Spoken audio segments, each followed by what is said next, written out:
Thank you so much for joining our session today. Your interest in this topic is very appreciated. So we'll be presenting language training for the workplace, college models, and lessons from the pandemic. The agenda for our session is some brief introductions from myself.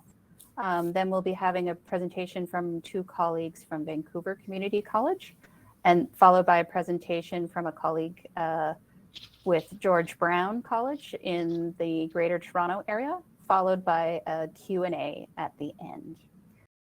So I'm very fortunate to be joined by three colleagues from member institutions. We have Michael Yue and Nora Reddy from Vancouver Community College in British Columbia. And we have Pamela Glaser-French, formerly of George Brown College in Toronto. And myself, my name is Holly Skelton. I'm a director of programs at Colleges and Institutes Canada in Ottawa. Before I turn it over to my colleagues with the expert knowledge, I'm going to provide a little bit of context for the college sector. So first off, a question. When is the last time you visited a college campus? Pre-pandemic. So probably for many of you, it's been a long time. And the reason that I ask this question is that colleges have transformed themselves in the last 10 to 15 years. So the college sector emerged in the 1960s in a response to demand for higher skilled labor from employers and industry. And interestingly, we're at a similar time frame. We're 60 years later. We're facing some of the same issues that led to the creation of the college sector back then. So yes, colleges continue to have a community-based mandate, and most of them continue to have an access mandate, meaning that they serve all learners who come. And yes, they continue to have robust trades programs. But in addition to that, many have launched innovation hubs, business incubators, initiated applied research programs, and many collaborations with local businesses, small, medium enterprises, micro businesses, and entrepreneurs. So in addition to serving learners, colleges have really developed a much more robust interface with businesses and enterprises. And so the focus of those activities of the college are on developing solutions to business needs. So there's some large societal and global trends around the fourth industrial revolution, as people are calling it, or digital transformations, the green economy, needs to better meet Indigenous learners and communities, and lots of needs around equity, diversity, and inclusion. So the colleges themselves are transforming to better respond to these needs. So I invite you to consider visiting your local college for one of the many events that they host, should it be safe and appropriate in your location. So Colleges and Institutes Canada, or CICAN for short, is the member association that represents Canada's publicly funded colleges. So this is a map of our membership, which I hope you'll agree is quite impressive. All of those purple dots represent a college campus. You can visit this map on our website. It is geolocated. You can click on any one of these dots and you'll see the name of the college and its location and a link to the website. So there's about 135 members, but many of those have satellite campuses. So the map you're looking at represents about 500 campuses from coast to coast to coast in both official languages. And we're very proud to say that 95% of Canadians live within 50 kilometers of a college campus. And of course, that includes newcomers as well. I just want to emphasize here that we're speaking about the publicly funded college sector. So these colleges receive a significant amount of funding through taxes. They tend to be provincially funded primarily, but also receive some federal funding. And the reason that I emphasize this is because I want you to think about the college as being part of the public infrastructure in your community, part of the public, social, as well as physical infrastructure. So when we think about what is the role or what are the roles of colleges in serving newcomers, we can think about the core college mandate, which is to develop graduates with in-demand skills to meet local and regional labor market needs, as well as in many cases, national and international labor market needs. So that absolutely includes newcomers. But they also serve as community hubs. And so they offer a variety of supports and services to community members. So this slide here is highlighting some of those community services that are available at colleges.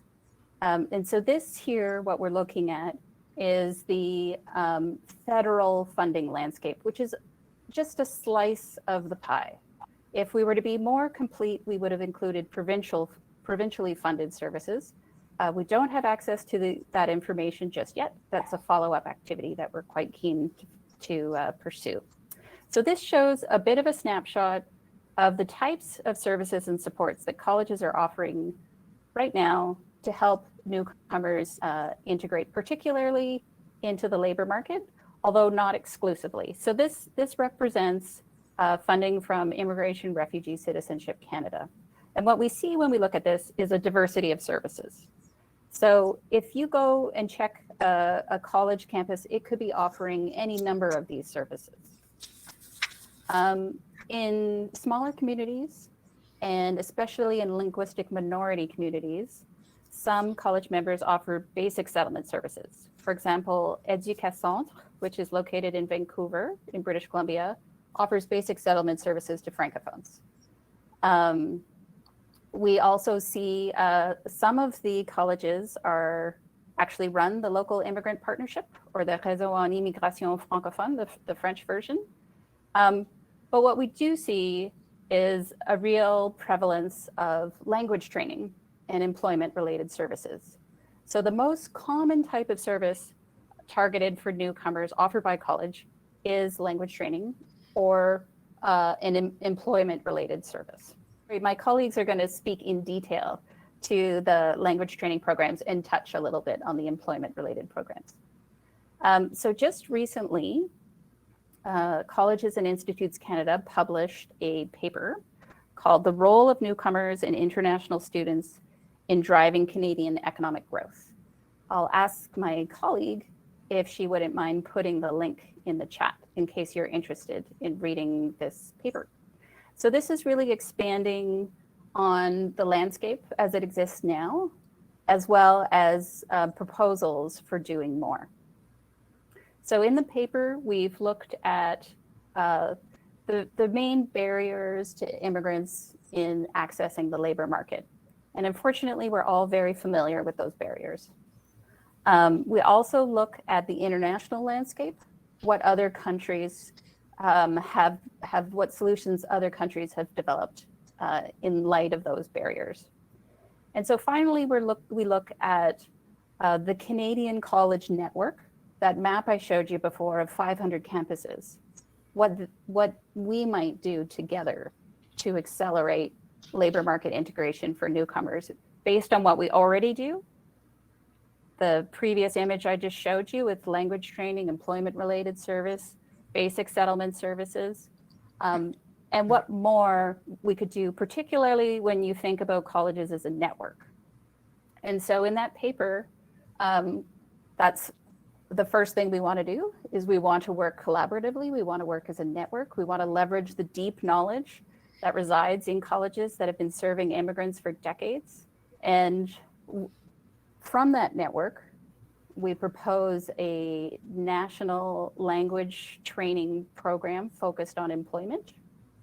We propose a brand new micro-credential or micro-credentials focused around skills for success, which is Employment Skills Development Canada's new version of the essential skills. And then lastly, we look at immigrants in those lower NOC codes, and that's, apologies for that terminology, they're equally important. So NOC C and NOC D, many of which are college graduates. So we would like a dialogue to discuss ways in which colleges, college graduates of those programs who are international students could transition into permanent residency to meet local labor market needs. So I encourage you to have a look at the paper if you are interested in learning more. One last little point that I would like to make before I turn it over to the experts to tell you about what it's really like on campus. I just want to say that all of the colleges work closely in collaboration with the immigrant serving organizations in their communities. So we're looking at partnerships, and we're looking at working closely together and finding more synergies and efficiencies to really benefit newcomers, to really ensure that they're accessing the labor market and getting employment that's commensurate with their prior education and experience. So with that, I'd like to turn it over to Michael at VCC. Oh, thank you, Holly. That was a great introduction, and thank you for advocating for all the colleges across the country. So Michael, I'm currently interim director of partnership development at the Vancouver Community College. Maybe to build on what Holly was talking about, those of you who are from Vancouver or from BC, Lower Mainland, Vancouver, of course, is just a huge immigrant hub, or the whole Lower Mainland itself. And so VCC sitting in the center of the city of Vancouver with 2 campuses, well, actually 3 now. But it's interesting that out of our whole history, we actually don't have, a unit or a center that has very explicit focus on immigrant integration. We have immigrants in all kinds of programs, including in our English training programs. And my colleague Nora is here today to tell you more about what kind of programs are there, particularly those that are connected to employment focus. But like any other colleges, right? We have a lot of career, vocational, or even diploma degree kind of programs, and immigrants would just choose the ones that are appropriate for their own settlement needs.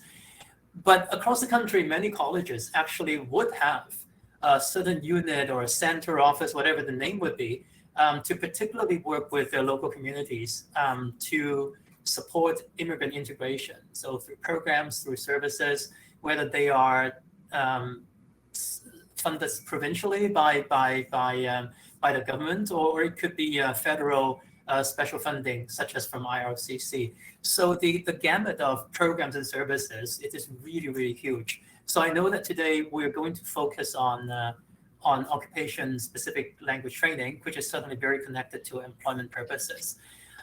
I kind of created this little taxonomy to maybe put our programs in context, because when you look at employment kind of focused kind of language training programs, right? They are not alone in a broad spectrum of programming. So here I use this taxonomy to kind of show the relationship between various types of programs. So you can see that I divided into kind of 4 quarters.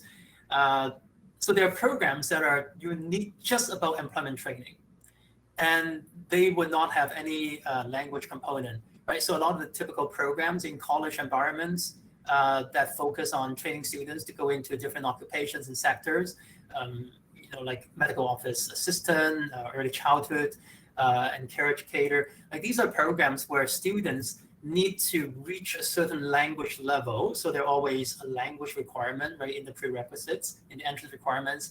Then they can go in. But once they go in, then they go full force, right, with that career track. The language has to be developed before that.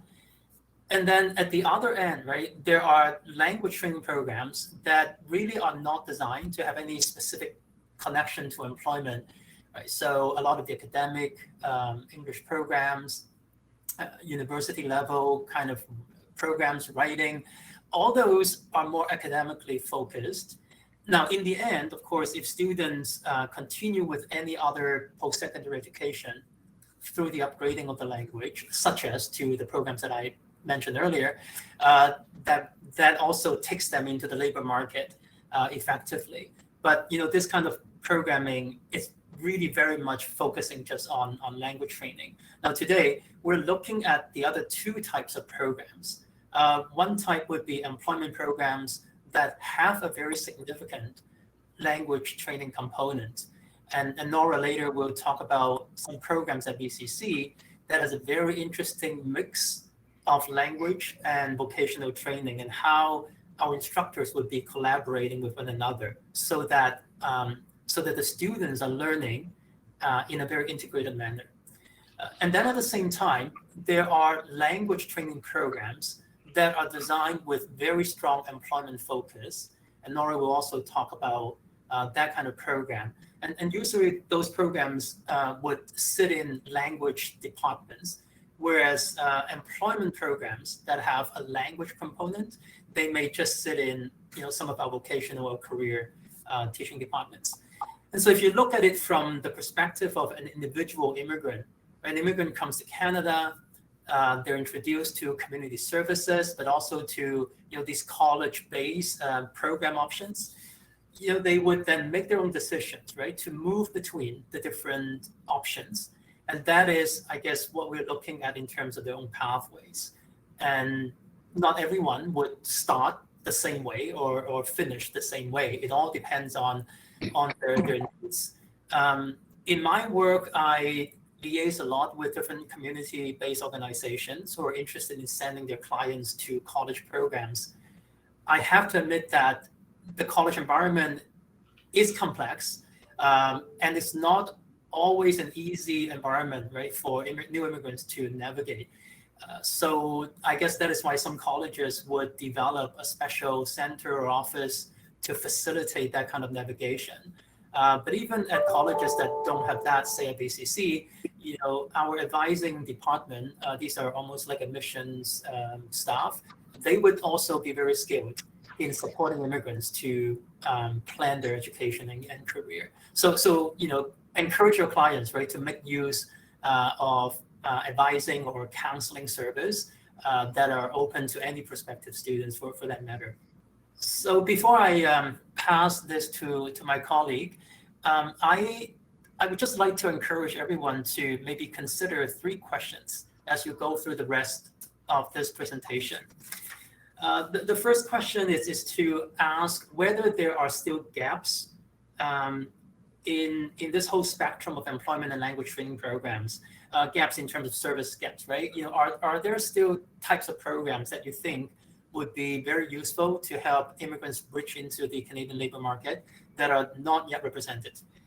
The second question kind of looks at how we can maybe help immigrants to pick or to choose their learning pathways a little bit more effectively. So how can we consolidate this whole wide variety of programs?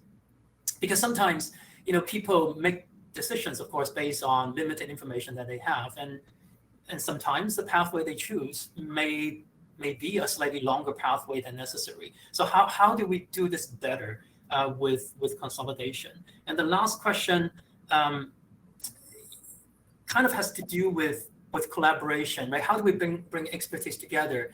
For example, I don't come from an ESL teaching background, but I come from a very strong career development, employment service kind of background. And I work in post-secondary.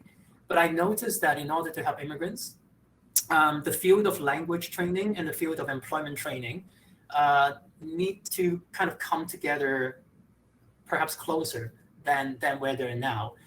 So how do we do that? And I hope that today in our audience for this workshop, that there are those 2 kinds of expertise represented.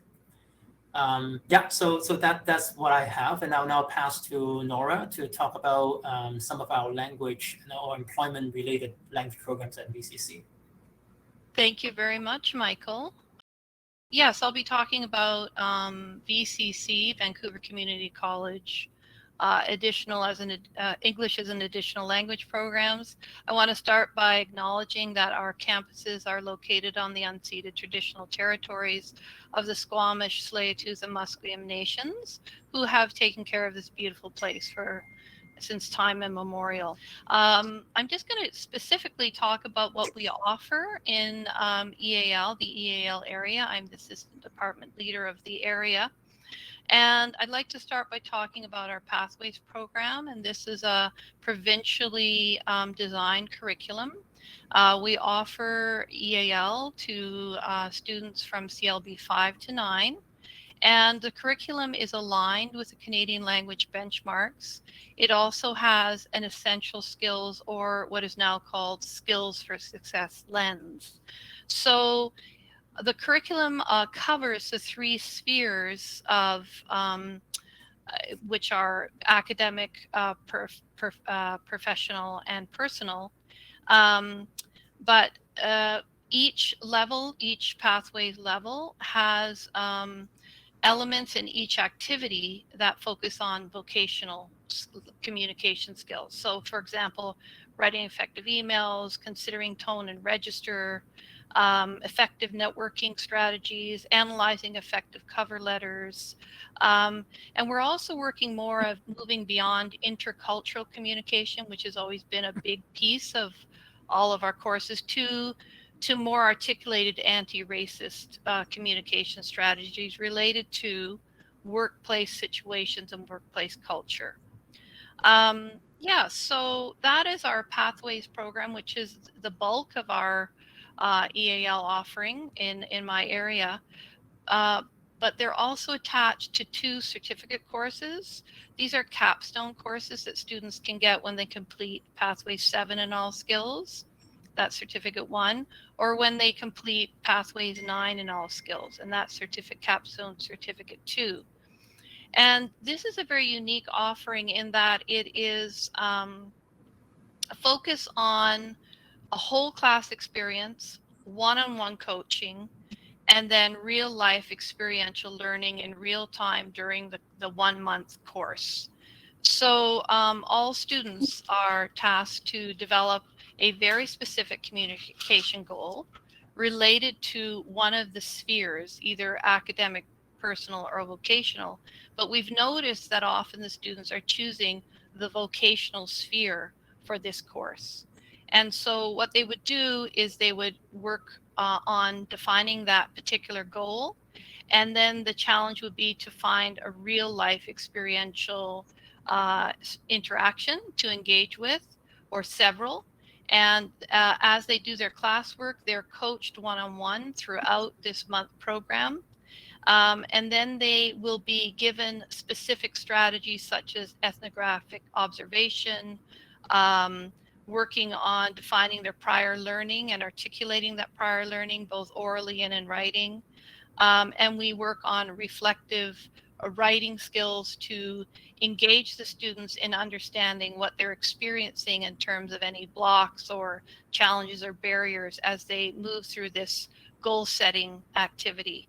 At the end of it, they do a culminating artifact presentation, and they do receive a certificate upon successful completion. So I'll move on to our job skills classes. So these are sort of more of the traditional language supported job skills type courses. And we have 3 that we're running right now. One is the culinary, the other is baking, and the third one is the healthcare assistant program. The culinary and baking EAL, these are 10 and 11 month courses that are full-time for students.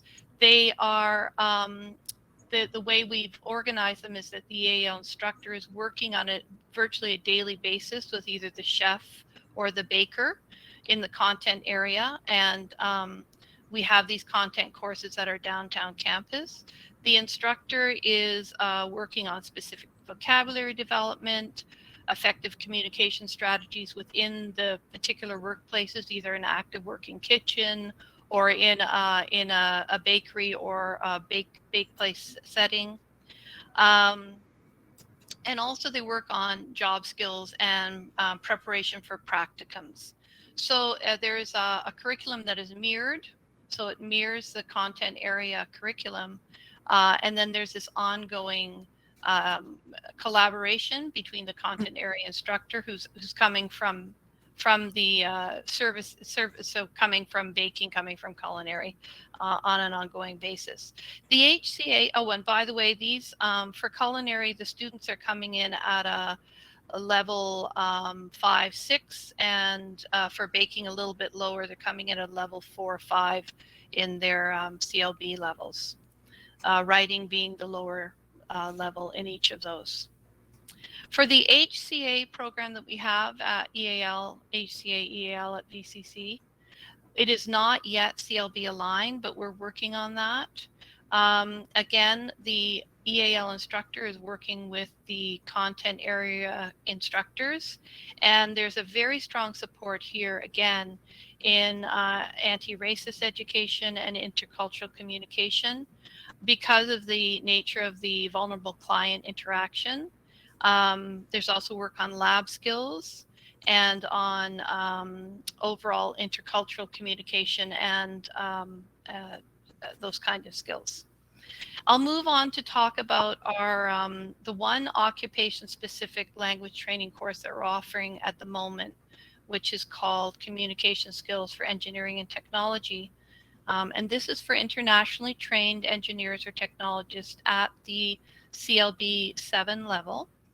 And this course uses a text called Recruiting, Retraining, and Promoting Culturally Different Employees, written by Lionel LaRoche and yes. So it's working on enhancing workplace communication oral skills, so active listening, professional workplace speaking skills, specific vocabulary. And there's this also borrows from what I mentioned around the experiential certificate courses, in that the instructor does a needs analysis for the students who enter the course, the internationally trained engineers, and then they're doing coaching. We've created a partnership with Site BC, the Society of Internationally Trained Engineers, and they basically have provided us with seminars and speakers to help our students begin real life networking and engagement in the field. And just to finish, I would like to just comment on lessons from the pandemic that Holly mentioned. And I would say that our lessons have been where we collaborate greatly with the content areas. So we had a knowledge and expertise in delivering blended curriculum. And so we were able to work collaboratively to, say, forefront some of the language training and then fit in some of the practical or lab as COVID rolled out and we understood protocols better. So it was actually an interesting collaboration on delivery of curriculum, and in this case, blended curriculum. And other than that, I'd say another big lesson that we've learned is that the students that came out of the baking and culinary programs were snapped up almost before they could finish the course because of the great need for these this type of above entry level workers in the Vancouver Lower Mainland area. So I'll finish up there and thank you so much. So I will now pick up the thread and talk about the occupation-specific language training program in Ontario. And I'm going to speak about it less from the perspective of any one college, but rather from the perspective of the 12 participating colleges who are part of this program. The Occupation-Specific Language Training Program, or OSLT for short, has been funded by Immigration, Refugees and Citizenship Canada for the past 12 years. And we have just learned that there will be additional funding for this program for another 5 years, which is tremendous because it enables the training to be available at no cost to the students. The students in the program, very importantly, are all very highly educated, trained, and experienced in particular professions. And the goal of their work in OSLT is to really understand the socio-cultural context of working in their field in Canada. What I can also say about the province-wide approach to this program is that there is a common curriculum which is shared and used by all of the colleges, which uses the same framework, though all colleges are not delivering the same courses. The courses are broken down into sectors. There is a health sciences sector, a business sector, a technology sector, human services, and then constructions and skilled trades. And for the most part, colleges are delivering courses that relate to their particular strength as a college, because it's not infrequent that students would complete an OSLT course and decide they wanted to do some sort of additional postgraduate training at a particular college. So these courses are all very practical and flexible and focused, as I said, on particular sectors. In each case, the culture of the workplace in Canada, as is distinct from how work would be commonly done in other countries, is really the focus. The courses run either 180 hours, 140, or 40 hours. So there's tremendous flexibility in how students can choose to study. Some courses are daytime courses, full-time courses, but the majority of courses are offered on a part-time basis in the evenings, as many students have other work that they do during the day, and this gives them tremendous flexibility to study at night. In terms of how we were able to pivot during COVID, I think OSLT had quite a good head start, because there had already been a hybrid model of delivery where the online portion of the class was delivered via Zoom, and it was both synchronous and asynchronous. So when over the last year and a half, colleges have closed their doors to in-person training, these courses were able to continue 100% online via Zoom. And sort of remarkably, we had no pushback at all from either instructors or students, who were just so grateful to have the opportunity to continue the training through COVID. And the Zoom works really well as a platform. Another very important feature of the OSLT program is it's really designed to leverage the experience and training of the students in the class, who are the ones who are experts in their field, whether it be accounting and finance, entrepreneur, sales and marketing, nursing, engineering, technology. And the instructors are not content experts, but they are experts in teaching adults sophisticated English for the workplace.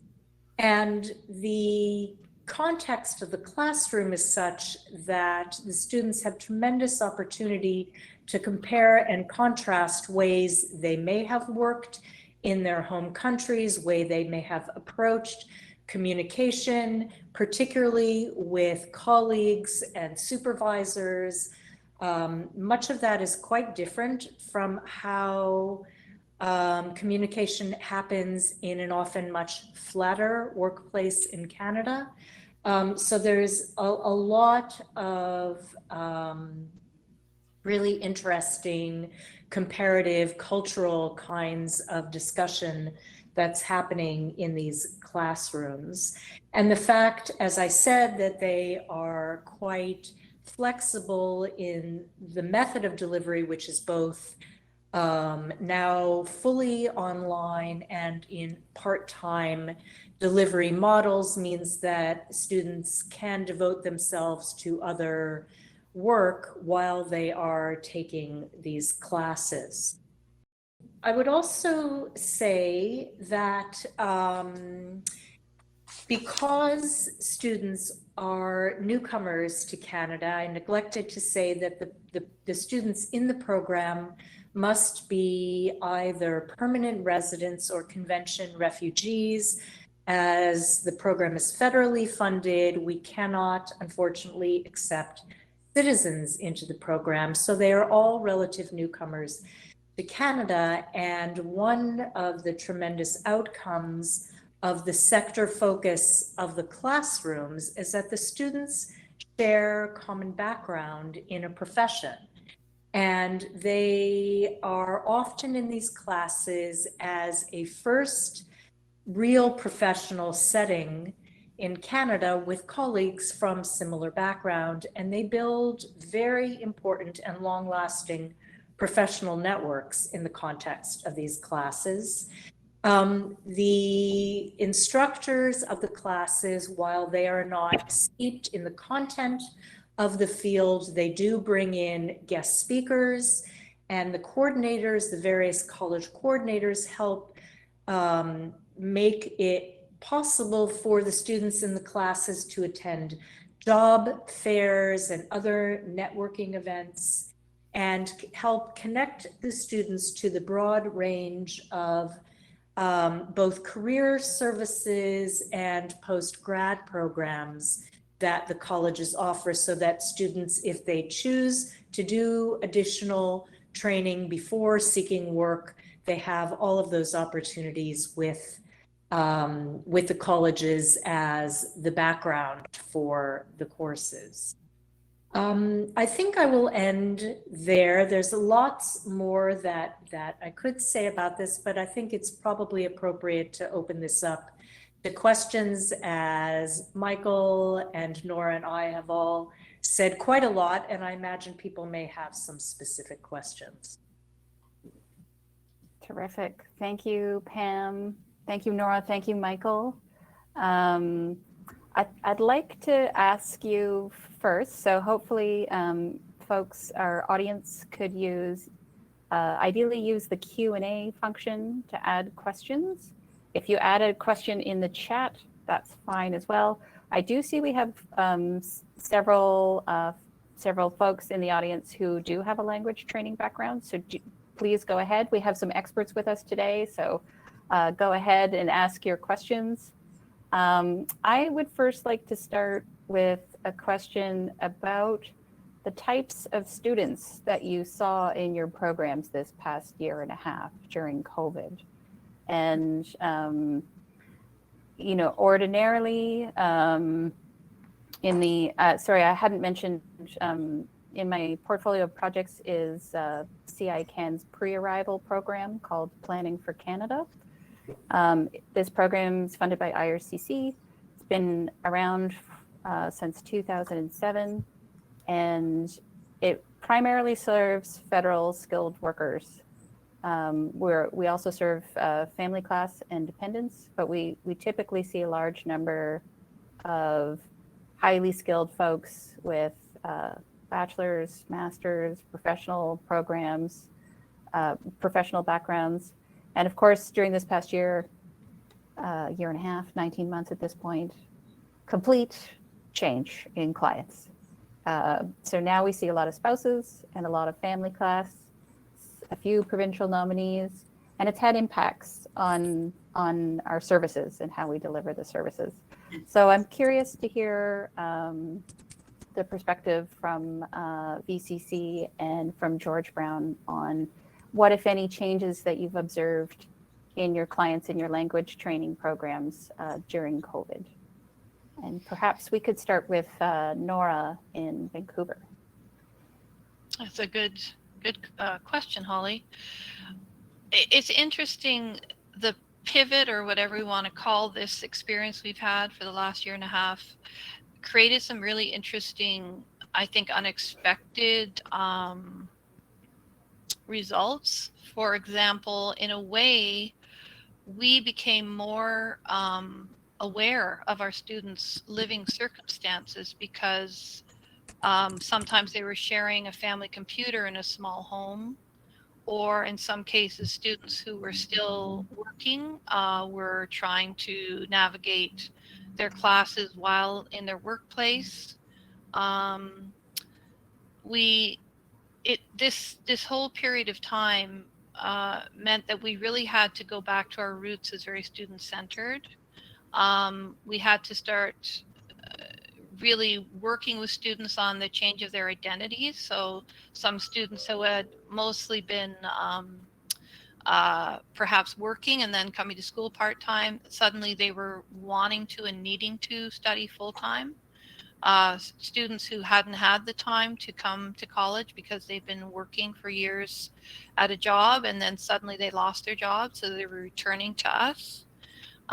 So there was, it was a very interesting period of time that perhaps we're coming out of. But again, we had to go back to that student-centered focus of, okay, what are you experiencing now? How can we respond to your needs as a college and as an institution? How can we respond? We certainly used our counseling services a lot. And we also had to really inform our learning center and our library about the needs of our students in terms of being able to use educational technology and access to services online. So that's just a few things I'd like to offer as a comment. Thanks, Nora. I think I'll pass that same question over to Pam for your comment.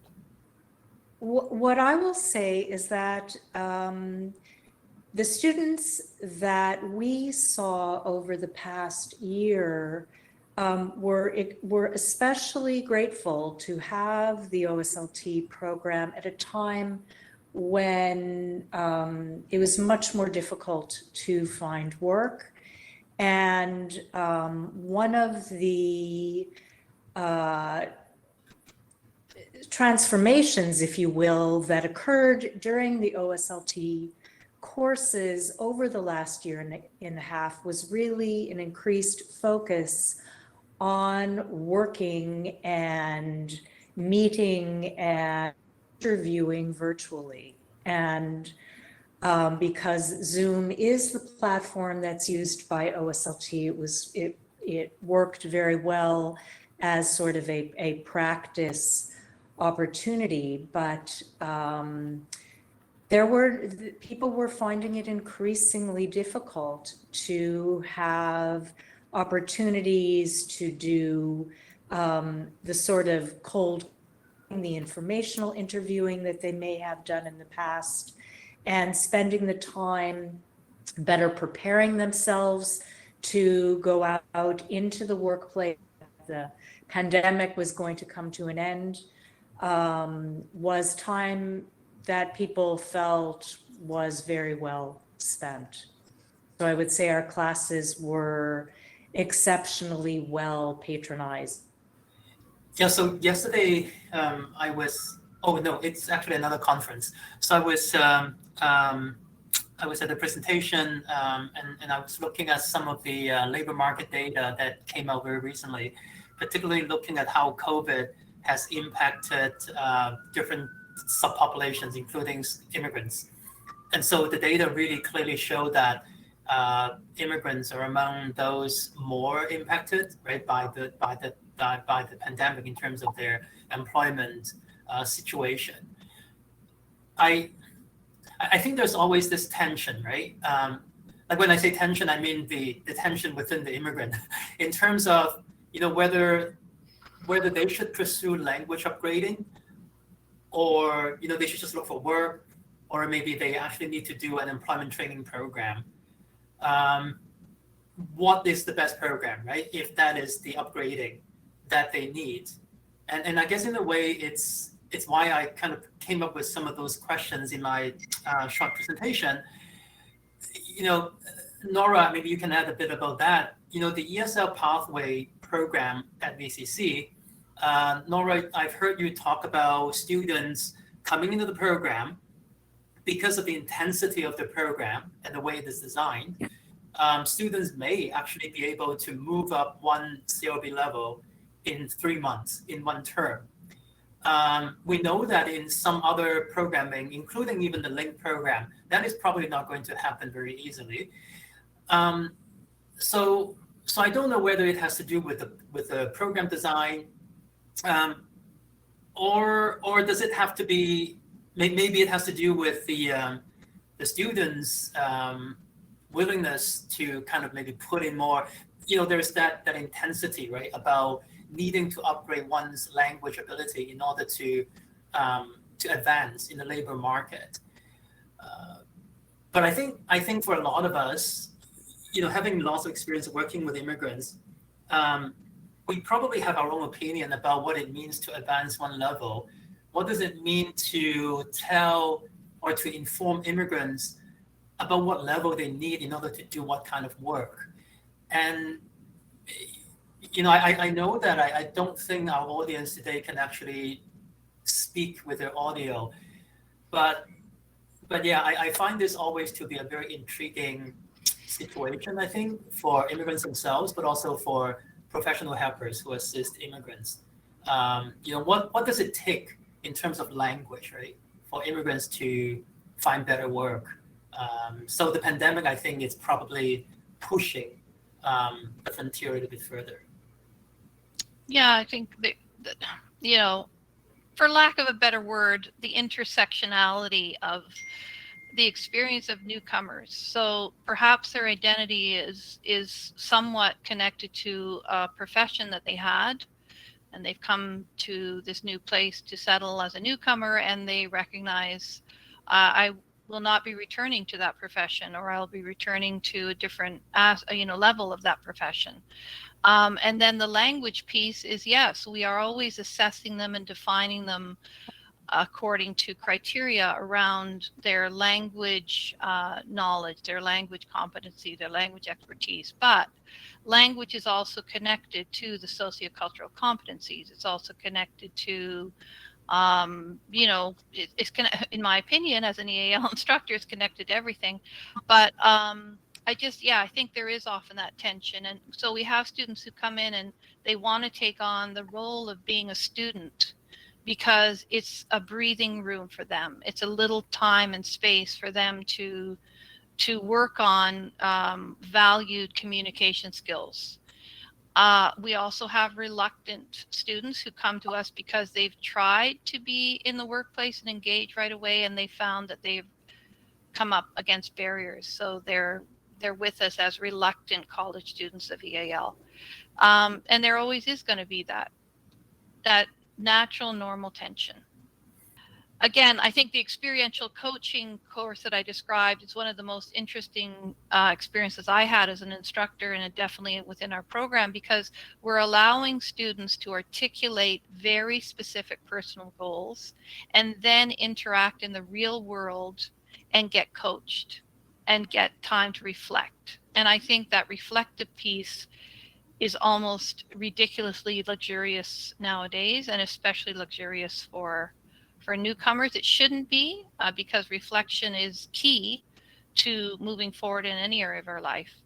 I think that that provides a segue into the question or comment about partnering with Thompson River University. So there's all kinds of service providers that provide language training. And when is it better for the learner in a community-based organization? And when is it better for the learner in a formal post-secondary setting? And I guess maybe as another little add-on to that would be in some, how do you capitalize on being in a post-secondary environment? because I know in certain circumstances, unfortunately, the language training is quite separate. It can be in a separate building sometimes. And when is it best for this language training to be on a post-secondary campus? So if some of you are from BC, as I said, you may know that in British Columbia, there is kind of a provincial flagship program funded by the provincial government called Career Paths for skilled immigrants. Very interesting. So currently, VCC is in conversation with some organizations in terms of partnership, because the immigrant serving organizations, well, not all of them are immigrant serving organizations, just community service organizations. They are interested in bringing VCC in order for us to deliver. There is an OSLT component as required by the program for certain occupational groups, as they kind of frame it. But we've come to learn that because the program is based on continuous intake, it is very, very difficult, almost impossible, to put together a cohort so that then, VC's instructors can go in and do a whole course, which is really what we usually do at the college. I guess across the country, there may be language programs that perhaps are based on more of an, individual learning model. But certainly, I think I'm correct, Nora, right? That at VCC, our language programs are really designed as cohort-based. Yeah, the social interaction, the gaining of language it's right. A social transactional transaction, right? So we find it very interesting that the Career Paths program has this. Continuous intake is understandable, right? Because people are at different stages in their labor market integration, and so they just need help. The majority of the program is about employment service, right? Job search, interview, finding jobs, and all of those things. But then there's the OSLT component. And I guess this is related to the tension that I was talking about earlier, right? So we're told that, no, we can't give you a cohort. So you have to deliver OSLT on a continuous basis, almost like coaching, as Nora was talking about earlier. And we said, well, we can't do that. Our faculty are not designed, they're not paid to do coaching. Plus, that would be just, if we do it, it would be just impossibly expensive for the organization to run, right? So now we're trying to look for other ways for a college like VCC to support that kind of programming or program delivery needs, not in terms of us doing a whole cohort, but maybe we can support their curriculum development, maybe we can support their delivery team. They have to somehow do it, right, on a more individual, continuous basis. So maybe we're looking at developing curriculum that are more self-directed by the learners. And maybe then there would be like a language coach who is going to support them. I don't know whether, across the whole country, there may be similar kinds of programming. Especially, I know that some organizations, immigrant serving organizations, do have online language training programs and maybe more self-directed. Holly, right? I think iSense in Nova Scotia, out of their pre-arrival program, don't they have some sort of online language training where maybe the pre-arrival immigrants are upgrading language on their own, maybe with some support from iSense? I'm not familiar with that. As far as I know, there's no pre-arrival language training, official language training. There's some more sort of employment-focused activities that may include communications, but not language, to the best of my knowledge. For those in the audience, if there's something different out there, please do correct me. In case anyone's interested, I've shared the link to IRCC just did an evaluation of the funding allocated to language training that they fund. So I've shared the link to the report there. It's very interesting if you haven't had a chance to read it. So any comments on partnerships between post-secondary and immigrant serving organizations around language training? Right, so Holly, Carol from iSense, she actually posted in the chat that most of their regular language training is online, but they don't do pre-arrival language training, but they have soft skills training, which has language components, right? So that is also complicated, I think, sometimes for anyone to kind of, particularly skilled immigrants, right? Like Nora was talking about all the sociocultural competencies that are embedded in language training, right? So where does quote unquote language training finish and where does so-called soft skills or the human skills? I mean, I guess they're all kind of mixed together because you don't exhibit, like you don't demonstrate your soft skills, like that's your behavior, and you are doing that in the English language or the French language in the context of Canada. So in terms of the training itself, I guess it's interesting that way. I noticed there's another comment, I guess, by Lucy from Catholic Cross Cultural Services talking about LINK and about the levels, and the point that the level. Yeah, Lucy can say, so really, LINK programs are based on the CRBs, and we need to assess according to the PBRA. Students need to attend 250 hours and complete 8 to 10 assessments in each of the 4 skills before we can or should change their CRBs. But this causes issues when students attend ELT or OSLT, and their CRB levels get changed after a few weeks or so. So I don't know if Nora or Pam have any comments on that. Is that the learning progress, right? Yeah, I think again, the Canadian language benchmarks are an essential way of all of us having a universal way of describing our language levels. Having said that, nobody is a 7 or an 8 or a 9. Rarely is that the case. We're usually we have slightly higher speaking skills, slightly less active listening skills, etc. And what we're also finding is that as we work more closely with professional organizations and occupations, they're letting us know that they want a student for specific types of jobs. They want a student to have very high active listening skills, excellent speaking skills, but their writing could perhaps be at a 7 for that particular job.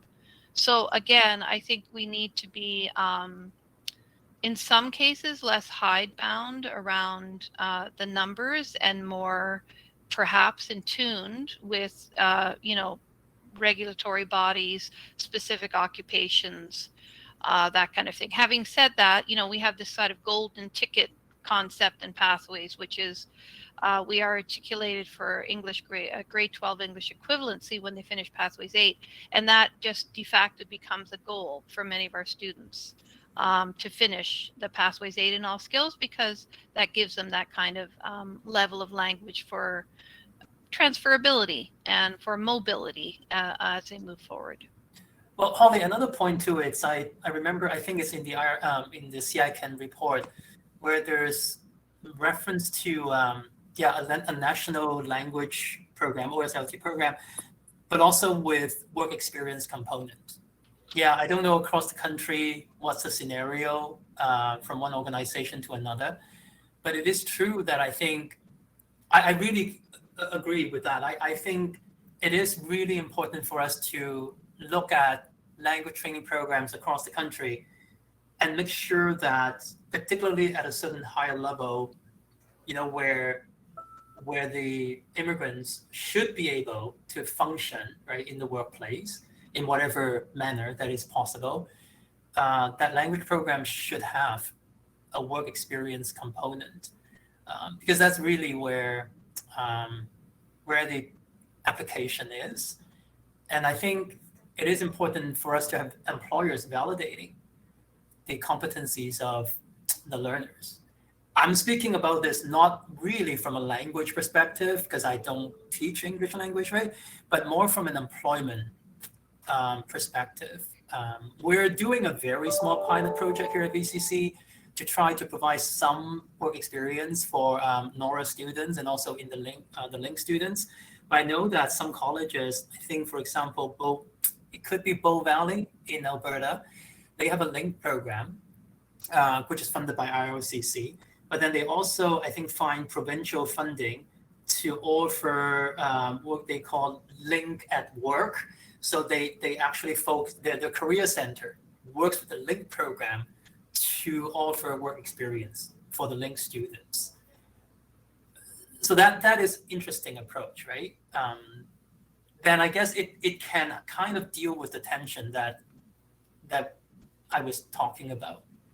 that you give the language training students the opportunity to actually go into the workplace and try it out.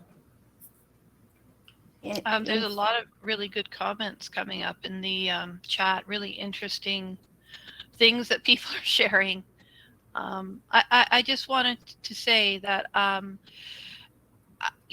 we have been siloed in our institutions at times historically and perhaps in an ongoing way, but both internally and externally. And I think this has caused us to not do the kind of really important collaborations that we need to do, both with, professional regulators, with nonprofits, because the more we inform each other, the better service we can offer to newcomers. So often we're competing in some cases, or we simply don't have the networking skills, the kind of skills we're trying to teach our students. We don't have. Well, we need to have more packs.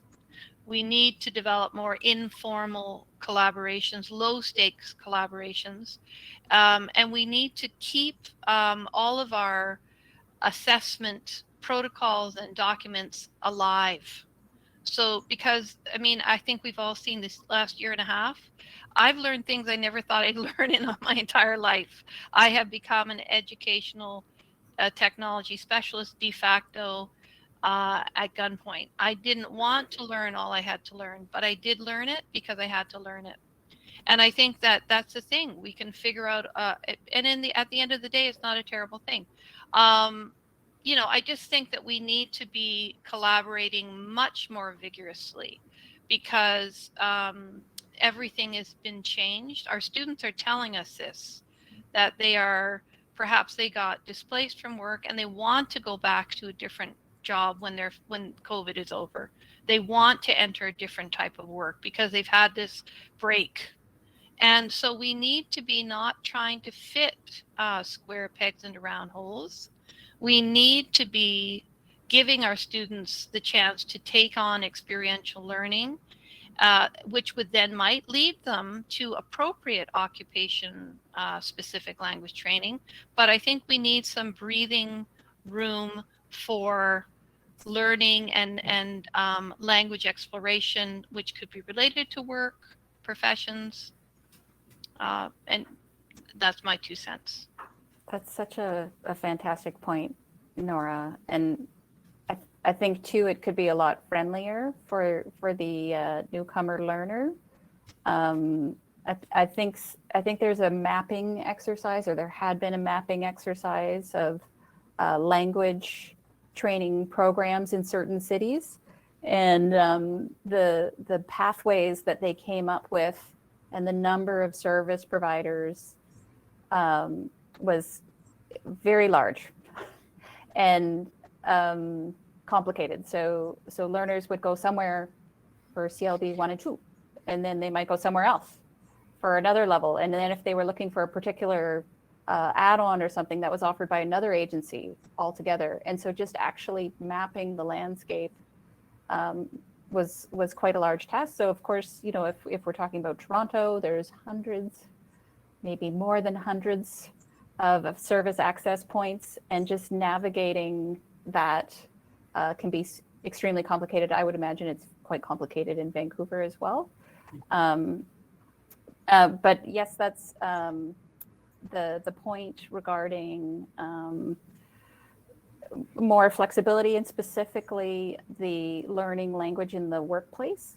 This is something that IRCC has highlighted in their evaluation of language training as indicating strong language learning outcomes, which of course makes sense because it's right there in front of the learner. They're in their workplace, they're working, and the reasons for improving their language skills are very much front and center. So those are some really great points. I think that's a challenge across the sector, and maybe not just in language learning, but the different service points. And it's also something that we see in pre-arrival. We don't necessarily do the best job of describing ourselves at all times. So when we think of the newcomer trying to pick the right service to match their needs, that can be quite a challenge as well, I think, if they're just going based on the descriptions that are provided. So I see that our time is winding up. I'm not sure, Pam, if your microphone and speakers are working better now, if you'd like to add any comments before we sign off. Not really for me. I just read in the chat there is Tracy from Manitoba Possible, and she's talking about, and this may be something that Nora perhaps can have a quick comment about some of the students or immigrants plateauing in their CLB, or I guess competency progress for these groups. Yeah, she's saying that they would not be progressing through higher CLB levels, and PBRA is difficult to administer. She's talking about yeah, just as they just plateau in an EAL classroom, and I don't know whether, and so she says they may need additional assistance in order to progress their language. So I don't know whether that is in relation to my comment about having workplace experience, but you know, yeah, we have the capstone course. Maybe that is kind of one of the ways to help them move beyond. But Nora, did you see plateauing with some of your higher level students? Oh, yes, for sure. Yeah. Okay. Yeah. And because we're all human, and also I might plateau if I've been in Canada for 2 years, and after I've become comfortable or dealt with certain things, I might do very well. Right. We're all at different stages of our lives, or in some cases, I do think trauma-informed instruction is important. I also think that working more closely with disability services at a college, that's again a strength of a college. We have disability services, we have counseling, so we work, for example, with Universal Design for Learning very closely. We do lots of training with our disability services folks around how we can be better in offering online for people with specific learning styles, learning needs, or disabilities. But it's a huge area. It's a huge area that is very underserviced and under-researched, in my opinion, is how to help students who plateau, and also to do more trauma-informed instruction and to work more closely with disability services. Well, thank you very much, Nora, for that. And thank you so much for your presentations today. Nora, Michael, and Pam. We've completely lost Pam at this point, unfortunately. And thank you so much to those that took the time to join us today. We really appreciate it. We really appreciate you sharing your comments in the chat, and we do look forward to any opportunities to meet and interact with you in the future, maybe even in person, who knows? So wishing you all a great rest of conference, great rest of P2P, and looking forward to connecting with some of you in the future. Thank you so much. What a great opportunity for us here on the West Coast to meet with you all. Thanks. And thanks, Holly, for facilitating the whole conversation. Yes, very much appreciated, Holly.